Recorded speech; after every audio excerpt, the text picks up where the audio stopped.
Hello dear friends, வீடியோவை பார்க்க வந்த அனைவருக்கும் என் நெஞ்சார்ந்த வணக்கங்கள். இன்றைக்கி நம்ம எங்கே போயிட்டுருக்கோம் அப்படின்னு பார்த்தீங்கன்னா, கோயம்புத்தூர் மாவட்டம் பொள்ளாச்சியிலிருந்து அழகான மரங்கள் சூழ்ந்த சாலையின் வழியாக ஆனைமலையில் இருக்கக்கூடிய அருள்மிகு மாசாணியம்மன் திருக்கோவிலுக்கு தான் நம்ம வந்திருக்கிறோம்.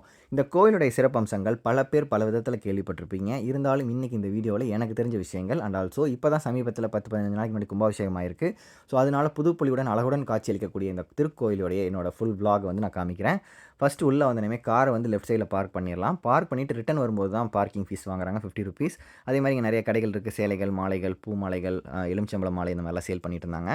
அதில் நீங்கள் வாங்க விரும்புகிற பூஜை பொருட்கள் வாங்கிட்டு சாமி தரிசனம் பண்ண போகலாம். அதே மாதிரி கோயில் கோபுரத்துக்கு ரைட் சைட்லையும் நிறைய கடைகள் இருக்குது. ஸோ அங்கேயும் நீங்கள் செக் பண்ணி வாங்கணும் வாங்கிக்கலாம். லெஃப்ட் சைடில் வந்து பார்த்தீங்கன்னா ஒரு அழகான ஒரு கட்டட அமைப்பு டவர் மாதிரி இருக்குது. ஸோ அது கீழே வந்து பியூரிஃபைட் ட்ரிங்கிங் வாட்டர் வரும். ஃப்ரீயாக தான் பிடிச்சி குடிச்சிக்கலாம். அது கோயில் கோபுரத்துக்கு முன் பகுதியிலே இந்த மாதிரி ஒரு செம்மண் ஏரியா மாதிரி ஒன்று இருக்கும். அங்கே வந்து பார்த்தீங்கன்னா கற்பூரம் ஏற்றி தீபம் ஏற்றி மக்கள்லாம் கும்பிடுவாங்க. என்ன அப்படின்னு பார்த்தீங்கன்னா கோயிலோட ஒரு சிறப்பம்சம் என்னென்னா, உங்களுக்கு யாராவது துரோகம் பண்ணி தப்பு பண்ணிட்டாங்க, உங்களை ஹர்ட் பண்ணிட்டாங்க, உங்கள் பக்கம் நியாயம் இருக்குது, எனக்கான நியாயம் கிடைக்கல அப்படின்னு வருந்திக்கிட்டிங்கன்னா, இங்கே வந்து இந்த மாதிரி வரமிளகாயை வச்சு வேண்டிக்கிட்டிங்கன்னா உங்களுக்கான தண்டனை கிடைக்கும், உங்களுக்கான நியாயம் கிடைக்கும் அப்படிங்கிறது இந்த மக்களுடைய நம்பிக்கையாக இருக்குது. பல நாட்களாக இங்கே வந்து நடந்து வந்துட்டுருக்கு. ஸோ அதுதான் இந்த கோயிலோட ஒரு மிக முக்கியமான ஸ்பெஷாலிட்டியாக சொல்கிறாங்க. நெக்ஸ்ட் வந்து பார்த்தீங்கன்னா கோயில் கோபுரத்துக்கு முன்னாடி அதே மாதிரி இங்கே ஒரு கொடிமரம் மாதிரி ஒரு கம்பம் இருக்குது. அதுக்கு முன்னாடி வந்து இப்படி ஒரு பாக்ஸ் ஷேப்பில் கிரில் போட்டிருந்தாங்க. அதில் வந்து நிறைய மாலைகள், வேப்பிலைகள், சில தோரணங்கள்லாம் கட்டியிருந்தாங்க. ஸோ நான் சொன்னேன் பார்த்தீங்களா, ரைட் சைடில் நிறைய கடை இருக்குன்னு. ஸோ அதுதான் இந்த கடைகள். ஸோ அங்கேயும் போய் நீங்கள் செக் பண்ணி வேணும்னா அதை வாங்கிக்கலாம். சரி, கோயிலுக்குள்ளே செல்வோம். இதுதான் வந்து மெயின் வாயில் வழியாக நம்ம போயிட்டுருக்கோம். உள்ளே போனோன்னே ரொம்பவே கலர்ஃபுல்லாக இருந்தது. ஏன்னா இப்போ தான் கும்பாபிஷேகம் ஆயிருக்கு அப்படின்னால நல்லாவே கலர்ஃபுல்லாக பெயிண்ட் பண்ணியிருந்தாங்க. மாசாணியம்மன் தாயே துணை ஃபஸ்ட்டு வேண்டிக்குவோம். நெக்ஸ்ட் நான் லெஃப்ட்டில் இருந்து கோயிலை சுற்றி கும்பிட ஆரம்பிக்கிறேன். போகிற வழி எல்லாமே வந்து பார்த்திங்கன்னா தூண்கள் நிறையா ரொம்பவே கலர்ஃபுல்லாக இருந்தது. சுற்றியும் இந்த மாதிரி நிறைய அம்மன்கள், தெய்வங்கள், எல்லா சாமிகளும் இருப்பாங்க. அப்படியே எல்லா தெய்வங்களையும் கும்பிட்டே வாங்க போகலாம். அப்புறம் இன்றைக்கி நான் வந்திருக்கிறப்போ இருந்த கூட்டத்துக்கு வந்து பார்த்திங்கன்னா ஃப்ரீ தர்ஷனத்தில் போயிருந்தோம்னாலே ஒரு 30 to 45 மினிட்ஸில் சாமியை கும்பிட்டுருக்கலாம். பட் இருந்தாலும் நான் வந்து ₹25 சிறப்பு வழியில் போனேன். பிகாஸ் கொஞ்சம் சீக்கிரமாகவும் கும்பிட முடியும். அண்ட் அந்த ஃப்ரீ தர்ஷனத்தை விட இதில் வந்து கொஞ்சம் சாமியை அம்மாவை கிட்ட பார்க்க விட்றாங்க. ஸோ அம்மாவை கொஞ்சம் கிட்ட பார்க்கலாங்கிற ஒரு ஆசையில் தான் நானும் சரி ₹25 டிக்கெட் வாங்கிட்டு வந்தேன். இதுதான் மூலஸ்தானம். மூலஸ்தானத்தை என்னால் காமிக்க முடியாது, மன்னிக்கவும். நிர்வாகம் அலோவ் பண்ணாது. அப்படிங்கிறனால நம்ம வந்து தீபாராதனை காமிக்கிறேன், கும்பிட்டுக்கோங்க. நான் வந்து அம்மனுக்காக ஒரு எலுமிச்சம்பழ மாலை வாங்கிட்டு வந்திருந்தேன். இதுக்கு பின்னாடி ஆக்சுவலாக ஒரு காரணம், ஒரு கதை இருக்குது. அது எனக்கு நடந்த ஒரு சம்பவம் இங்க. அது என்னங்கிறத நான் சொல்கிறேன். கேட்க விருப்பம் இருக்கிறவங்க வேணால் கேளுங்க. அதுக்கு வேண்டாங்கிறவங்க ஸ்கிப் பண்ணி பாருங்கள். என்ன நடந்ததுன்னா, ஒரு தடவை நான் காலேஜ் படிக்கும்போது இதே டாப் ஸ்லிப்புக்கு நாங்கள் சுற்றி பார்க்குறதுக்காக ஆனைமலை ஏரியா வந்திருந்தப்போ, என் நண்பர்கள்லாம் வந்து மாசாணியம்மன் கோயிலுக்கு போகலான்னு சொல்லி அதில் ஒரு பெரிய சீனியர் ஒருத்தர் இருந்தார். அவர் கூட்டிகிட்டு வந்தார். சரி ஓகேன்னு வந்தேன். அப்போ நான் வந்து சின்ன பையன், ஸ்டூடெண்ட் தானே, காலேஜ் ஸ்டூடெண்ட்ங்கனால எனக்கு பெருசாக தெரியல. சாமி கும்பிட்றதுக்கு நான் வெறும் கை வீசிட்டு வந்துட்டேன். எனக்கு எதுவுமே பூ, மாலை இது எதுவுமே வாங்கிட்டு வரணும்னு தோணாது. ஆனால் நான் வந்து எப்போவுமே எப்படின்னா, எனக்கு இந்த எக்ஸ்ட்ரா விஷயங்கள்லாம் வந்து எனக்கு நம்பிக்கை இருக்காது. நான் வந்து எங்கே இருந்தாலும் மனமுருகி வேண்டுனா கடவுளுக்கு நம்ம குரல் கேட்கும். இந்த அர்ச்சனை டிக்கெட் ₹20 வாங்கி ₹10 வாங்கி ஸ்லோகம் சொல்லி கும்பிட்டா தான் சாமிக்கு வந்து நம்மளோட கோரிக்கை கேட்குமா அப்படிலாம் நான் நினைப்பேன். நம்ம வந்து எங்கேருந்து கும்பிட்டாலும் நம்ம குரல் கடவுளுக்கு கேட்கும், நமக்கான உதவி செய்வாருங்கிற மாதிரி நான் நினச்சிட்டு நான் அப்படி வந்திருந்தேன். நான் மனமுருகி தான் அன்றைக்கி வேண்டினேன். எனக்கு அப்போ ஒரு பெரிய கஷ்டம் இருந்தது. பெரிய கஷ்டம்னு இல்லை, அப்போதைக்கு அது பெரிய கஷ்டம். எல்லாருக்குமே அவங்கவுங்க கஷ்டம் பெரிய கஷ்டம் தானே. ஸோ இப்போவுமே இருக்க தான் செய்யுது. கஷ்டத்தில் நம்ம நீந்தி போகிறது தான் கடவுளை வந்து ஒரு துடுப்பாக வேண்டி வரோம். ஸோ அப்படி வந்தப்போ எனக்கு வந்து ஒரு ஆறுதல் அளிக்கிற மாதிரி அன்றைக்கி ஒரு சம்பவம் நடந்தது. ஒரு 7-8 பேர் வந்திருந்தோம். ஆனால் வந்தவங்க யாருக்குமே வந்து கிடைக்காத ஒரு அதிர்ஷ்டம் மாதிரி எனக்கு வந்து சாமிக்கிட்ட யாருமே பூ கேட்டால் கூட கொடுக்குறக்கு யோசிப்பாங்க. ஆனால் அன்றைக்கி நான் வந்து எதுவுமே கேட்கல. ஆனால் ஒரு அம்மா வந்து என்னை தேடி வந்து ஒரு எலுமிச்சம்பழம் மாலை, இப்போ நான் வாங்கி வச்சிருந்த அளவுக்கு பெரிய சைஸ் மாலை வந்து எனக்கு கையில் கொடுத்தாங்க. எனக்கு ஒன்றுமே புரியல. ஆக்சுவலாக நம்மலாம் கோயிலுக்கு போனால் ஒரு ₹200 ₹300 போட்டு மாலை வாங்கி கொடுத்தாலே திருப்பி கொடுக்குறதுக்கு யோசிக்கிற இந்த காலகட்டத்தில் நம்ம ஒன்றுமே பண்ணாமல் கொடுக்குறாங்களேன்னு சொல்லி எனக்கு ஒரு மாதிரி வியப்பாக இருந்தது. ரொம்பவே நான் சாமியோட அந்த பவர் எனக்கு ஏதோ ஃபீல் ஆச்சு. அன்றைக்கி எனக்கு ஒரு தெய்வீக அனுபவம் கிடச்சிது. அதே மாதிரி அதுக்கப்புறம் இன்றைக்குமே எனக்கு பல பிரச்சனைகள் மத்தியில் தான் நம்ம ஓடிட்டுருக்கோம்னு வைங்க. ஸோ அப்போ வந்து சரி, இன்றைக்கி எனக்கு வந்து ஒரு அம்மனோட ஒரு காலிங் மாதிரி எனக்கு ஒரு ஃபீல் வந்தது. சரி நீ வா, என்னை வந்து பாரு, நான் அன்றைக்கி உனக்கு ஒரு மாலை கொடுத்தேன்ல, எனக்கு ஒரு மாலை நீ ரிட்டர்ன் கிஃப்ட் பண்ணு, நான் உனக்கான கஷ்டத்தை தீர்க்கிறேன் அப்படிங்கிற மாதிரி எனக்கு ஒரு உள்ளுணர்வு தோணுச்சு. ஸோ அதனால தான் நான் வந்தேன். அண்ட் அந்த மாலை தான் நான் அம்மனுக்கு சாற்றினேன். ஸோ இது வந்து எனக்கும் அம்மனுக்கான ரகசியம் அப்படிலாம் இல்லை. இது வந்து அம்மன் வந்து ஒரு பொது உடைமை. ஸோ அதனால தான் நான் சொல்கிறேன். அண்டு உங்களுக்கும் நான் என்ன சொல்கிறேன்னா, இது மூலிமா நான் வந்து யாருக்கும் நம்பிக்கையை நான் பரப்புறக்காக இதை சொல்லலை. எனக்கு அது நடந்தது. எனக்கான ஒரு வைப்ரேஷன் என்னால் உணர முடிஞ்சது. அந்த நம்பிக்கை வந்து எனக்கான ஒரு எனர்ஜியாக இருக்குது. ஸோ அதுதான் சொல்கிறேன். ஒரு விஷயத்து மேலே நம்பிக்கை வைங்க. நம்பிக்கையோடு நீங்கள் நடந்தீங்கன்னா அதுக்கான பலன் உங்களுக்கு கிடைக்கும். அந்த நம்பிக்கையே உங்களை கூட்டிகிட்டு போகும். அதுக்கான எஃபர்ட்ஸும் நீங்கள் போடணும் ஆப்வியஸ்லி. ஸோ அதையும் நான் சொல்லிக்கிறேன். சரி, இதோட கதையை முடிச்சுக்கலாம். என் கதையை இப்போது கோயிலை சுற்றி பார்க்கலாம் வாங்க.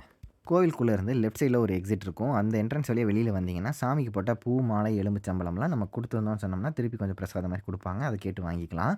இத கேட்கும்போது சிலர் சொல்லலாம், "ஏன்பா கண்ணா நீ சொன்ன கதைக்கும் இதுக்கு என்னப்பா இருக்கு? யார் வேணா கேட்டா குடுக்குறாங்களே!" அப்படின்னு சொன்னீங்கன்னா, நான் சொன்ன கதை வந்து உங்களால முழுசா உணர முடியலன்னு அர்த்தம். ஸோ அது ஒரு ஃபீலிங்னு வைங்களேன். அது என் இடத்துல இருந்து பார்த்தா தான் அது புரிஞ்சுக்க முடியும். ஸோ அந்த மாரி உங்களுக்கு ஏதாவது கதைகள் இருந்ததுன்னா, கமெண்ட்ல சொல்லுங்க. தெரிஞ்சுக்கலாம் யாருக்காவது ஏதாவது மகிமைகள் நடந்திருந்தால். சரி ஓகே. இத வந்து பார்த்தீங்கன்னா, இங்க தான் அன்னதானம் போடுறாங்க. கூட்டமா இருந்தது. நல்ல சாம்பார், சாப்பாடு வாசமெல்லாம் வந்தது. இருந்தாலும் நமக்கு பசியின் காரணத்தினாலும், நேரமின்மையின் காரணத்தினாலும் வெளியில சாப்பிட்டுக்கலாம் அப்படின்ட்டு வந்துட்டேன். பின்னாடி வந்து பார்த்தீங்கன்னா, இந்த மாரி ஆத்துக்கு போறக்கு ஒரு என்ட்ரன்ஸ் இருந்தது. அத ஆனா லாக் பண்ணியிருந்தாங்க. பக்கத்திலேயே முடிக்காணிக்கை குடுக்கும் இடம் இருந்தது. பக்கத்திலேயே வந்து பார்த்தீங்கன்னா, மெடிக்கல் சென்டரும் இருக்கும். யாருக்காவது எமர்ஜென்சி மெடிக்கல் தேவைகள் இருந்தா இங்க வந்து பார்த்துக்கலாம். நெக்ஸ்ட் வந்து பார்த்தீங்கன்னா, இந்த பக்கம் வந்து புதுசா இப்ப தான் நான் சொன்னேன் பார்த்தீங்களா, கும்பாபிஷேகம் ஆயிருச்சு அப்படிங்கிறனால, அதுக்காக போடப்பட்ட செட்டப் அந்த ஹோமகுண்டம் அந்த இடமெல்லாம் இருந்தது. ரொம்பவே கலர்ஃபுல்லா வழக்கம் போல அருமையா பண்ணியிருந்தாங்க. ஸோ அதையும் காமிக்கிறேன் பார்த்துக்கோங்க. அண்ட் இன்னொரு விஷயம் நம்ம வீடியோவை ரெகுலரா பார்க்குற நம்ம அன்பான சப்ஸ்கிரைபர்ஸ் இந்நேரம் யோசிச்சிருக்கலாம். இது ரெகுலரா கேட்குற வாய்ஸ் இல்லையே ஏதோ வித்தியாசமா இருக்குன்னு நினச்சிங்கன்னா, உண்மையாலுமே நான் வீடியோ எடுக்கும்போதும் சரி, எடிட் பண்ணும்போதும் எனக்கு கொஞ்சம் உடம்பு சரியில்ல. தொண்டையில கிச் கிச். ஸோ குத்தி குத்தி இரும்பி இரும்பி வாய்ஸே போச்சு. ஒரு மார்க்கமா தான் இருக்குது. நானும் கஷ்டப்பட்டு புஷ்பராஜ் மாரி இருந்துறக்கூடாதுன்னு தெளிவா தான் பேசிகிட்டு இருக்கேன். கொஞ்சம் அட்ஜஸ்ட் பண்ணிக்கோங்க. ஓகே மக்களே, மாசாணியம்மன் கோவில் சாமியை வந்து நல்லாவே கும்பிட்டு வந்துட்டோம். இப்போ நம்ம வந்து பக்கத்தில் நிறைய ஸ்பாட் இருக்குது. லைக் ஆனமலை, அப்புறம் வந்து பார்த்திங்கன்னா வர வழியில் நிறைய ஆறுகள் எல்லாமே இருந்தது. இப்போது ரிட்டன் போகும்போது ஏதாவது இடத்துக்கு நான் போனேன்னா கவர் பண்ணுறேன். அப்படி இல்லாட்டி இந்த வீடியோ இதோட முடிச்சுட்டு நெக்ஸ்ட் வீடியோவை நான் கண்டினியூ பண்ணுறேன். இருங்க வீடியோ என்ன முடியல. நான் சொன்ன மாரி அதுக்கப்புறம் 2, 3 இடத்துக்கு போனோம். அங்கே கிடைச்ச அனுபவங்களை நான் ஷேர் பண்ணுறேன். ஃபஸ்ட் நாங்கள் சாப்பிட்றக்கு போனது வந்து பார்த்திங்கன்னா, கௌரி கிருஷ்ணாக்கு போகலான்னு ட்ரை பண்ணோம். பட் நாங்கள் பார்க்கிங் ஃபுல்லாக இருந்துன்னு சொல்லிட்டு, சரி பக்கத்தில் இன்னொரு ஹோட்டல் நியூ அருண்ஸ்னு ஒரு இடம் இருந்தது. அங்கே போய் சாப்பிட்லான்னு மீல்ஸ் ஆர்டர் பண்ணியிருந்தோம் ₹90க்கு. அண்ட் இந்த ப்ரைஸுக்கு வந்து மீல்ஸ் நல்லாவே டேஸ்ட்டில் ஓகே தான். அன்லிமிட்டடாக தான் கொடுத்தாங்க. ஆனாலுமே எனக்கு வந்து என்ன டிசப்பாயின்மெண்ட்னா, டைமுக்கு வரவே இல்லை. ரொம்பவே டிலே பண்ணாங்க. அது ஒன்று தான் இங்கே பிரச்சனையாக இருந்தது. மேபி நீங்கள் வந்தீங்கன்னா ட்ரை பண்ணி பார்க்கலாம், தப்பில்லை. சாப்பாடுலாம் ஓகே தான். அப்புறம் வந்து பார்த்திங்கன்னா, அந்த ஹோட்டலுக்கு நேர் ஆப்போசிட்டில் ஒரு பாலம் இருக்கும். அதுக்கு லெஃப்ட்லேயும் ரைட்லேயும் நல்லா தண்ணி ஓடிட்டுருக்கும். பார்க்கறதுக்கு வியூ நல்லா இருந்துச்சு. அண்ட் இங்கே வந்து பார்த்திங்கன்னா, மக்கள்லாம் நல்லா குளிச்சுட்டு இருந்தாங்க, விளையாடிட்டு இருந்தாங்க. அண்டு நானும் கீழே இறங்கி போகலான்னு தான் ஆசைப்பட்டேன். பட் ஆனால் ரொம்ப டயர்டாக இருந்த உடம்பு முடியல. ஸோ மன்னித்துக் கொள்க. பாலத்துக்கு ரைட் சைடில் வந்து பார்த்திங்கன்னா, அதே மாதிரி ஒரு ஓல்டு பாலம் ரொம்ப வீக்கான கண்டிஷனில் தான் இருந்தது. அதுலேயுமே நிறைய லைக் என்ன சொல்கிறது, படத்துலலாம் சேசிங் பண்ணுற மாதிரி இருக்கிற சீன் மாதிரியான ஒரு ஸ்பாட்டாக இருந்தது. அங்கே அலௌடு தான், வழி இருக்குது. ஆனால் வண்டிகள் போகக்கூடாது. ஏன்னா ரொம்பவே வீக்கான கண்டிஷனில் தான் இருந்தது. ஜஸ்ட் வியூ மட்டும் பார்த்துட்டு வந்துட்டேன். இன்னொன்று என்னென்னா, எனக்கு பிரச்சனை தொண்டை இஷ்யூ வந்து ரொம்பவே இருந்ததுன்னு சொல்லிட்டு ஃபார்மசியில் பக்கத்தில் போயிட்டு நான் இந்த ஸ்டெப்சில்ஸ் இருக்கான்னு கேட்டேன். பட் ஆனால் அங்கே விக்ஸ் தான் இருக்குன்னு சொல்லி கொடுத்தாங்க. இதுவும் போட்டேன். அப்போதைக்கு கேட்குது. பட் ஆனால் இப்போ வரைக்கும் அந்த இஷ்யூ சரியாகலை. ஒருவேளை இந்த வீடியோ பார்த்துட்டு இருக்கீங்கன்னா, ஹோம்மேட் ரெசிபி ஏதாவது சொல்கிறேன்னா சொல்லுங்கள். முடியல சாமி. நெக்ஸ்ட்டு வந்து பார்த்திங்கன்னா, இங்கே நாய்கள்லாம் வந்து நிறைய பார்த்தேன். பொதுவாகவே காரில் நாங்கள் பிஸ்கட் வச்சுருப்போம். அண்டு சரி ஓகே, எல்லாம் தூங்கிட்டு இருந்தாலும் பசியில் தூங்குறாங்களே எனக்கு தெரியலன்னு போட்டோம். அதே மாதிரி நல்லாவே சாப்பிட்டானுங்க. அதோட மன திருப்தியாக நாங்களும் கிளம்பிட்டோம். வர்ற வழியில் திரும்ப அந்த பசுமை நிறைந்த வழியில் வர்றதுக்கு நமக்கு மனசே ஒரு மாதிரி லேசாக நல்லா இருந்தது. அண்ட் ஆல்சோ வியூவுமே பார்க்குறக்கு நல்லா இருந்தது.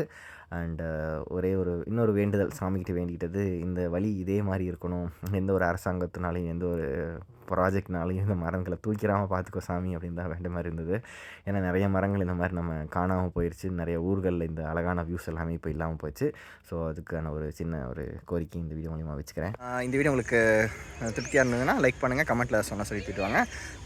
இதை விட நிறைய வீடியோஸ் நம்ம மல்டிபிள் கேட்டகரிஸில் போட்டிருக்கிறோம். இன்றைக்கி தான் ஃபஸ்ட் டைம் சேனலுக்கு வந்திருக்கிறீங்கன்னா அதையும் பாருங்கள். முடிஞ்ச உங்கள் ஃப்ரெண்ட்ஸ்க்கு ஷேர் பண்ணி விடுங்க, சப்ஸ்கிரைப் பண்ணி சப்போர்ட் பண்ணுங்கள். எல்லோரும் நல்லதே செய்வோம். நல்லாயிருப்போம். நன்றி, வணக்கம். ஸோ இது இல்லாமல் நம்ம சேனலில் ஏகப்பட்ட வீடியோஸ் மற்ற கேட்டகரிலையும் போட்டிருக்கிறோம். ஸோ ஒரு நிமிஷம் ஒதுக்கி நம்ம சேனலுக்குள்ள வந்து என்ன மாதிரியான வீடியோஸ் தான் போட்டிருக்கோன்னு பாருங்கள். Like celebrity, drawing, art, movie review, அப்புறம் வந்து dance, food, travel vlog, cycling, அப்புறம் மொபைல் அன்பாக்சிங், இந்த மாதிரி நிறைய வீடியோஸ் நம்ம கேட்டகரி கவர் பண்ணியிருக்கோம்.